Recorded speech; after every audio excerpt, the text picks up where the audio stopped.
The Muslim Brotherhood has rejected Egypt's new draft constitution. The group said abusive coupists were trying to distort Egypt's legitimate constitution, adopted under ousted President Mohammed Morsi last year. The draft, approved by a constituent assembly late on Sunday, preserves some of the military's wide-ranging powers and would allow a presidential election to be held before parliamentary polls. It must be approved in a referendum this month or in January. The vote is the first stage in the democratic transition promised by the interim government after Mr Morsi was deposed by the military in July. Abusive coupists. The 50-member Constituent Assembly was appointed in September to review the controversial 2012 constitution. It was passed by a majority of voters, but with a low turnout and only after being rushed through by a panel dominated by Islamist allies of Mr Morsi amid protests by liberals, secularists and the Coptic Church. The new panel, which contained few Islamists and only 5 women,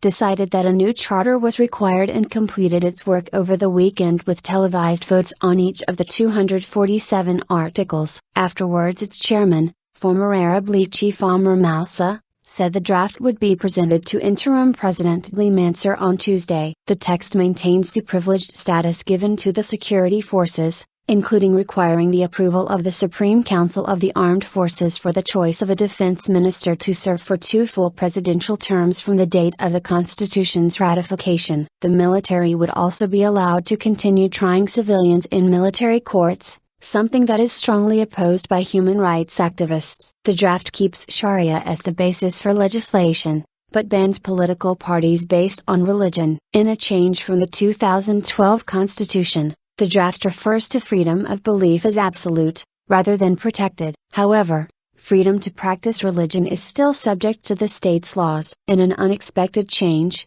the panel rejected an article that would have outlined the schedule for parliamentary and presidential elections. The article was replaced by one that would allow Mr Morsi to decide which should take place first, stating only that procedures for the first election must begin at least 30 days after the adoption of the constitution, and those for the other election within 6 months. Analysts said the move might clear the way for the powerful head of the armed forces and defense minister, General Abdel Fattah al-Sisi, to become president. He is widely seen as the leading candidate for the post, and holding the presidential election first would allow him to form alliances with secularist parties which performed badly in the last parliamentary polls. Protests. As the Constituent Assembly completed its work, security forces fired tear gas to disperse a protest in Cairo's Tahrir Square by Morsi supporters. "The people want to topple the regime," the protesters chanted, many of them flashing the forefinger gesture to commemorate the deaths of hundreds of people in mid-August in clashes that erupted when troops cleared 2 sit-ins in Cairo. Army vehicles eventually moved into Tahrir Square and sealed it off. The interim government has clamped down on protests since passing a new law that requires permission to be sought for any public gathering of more than 10 people,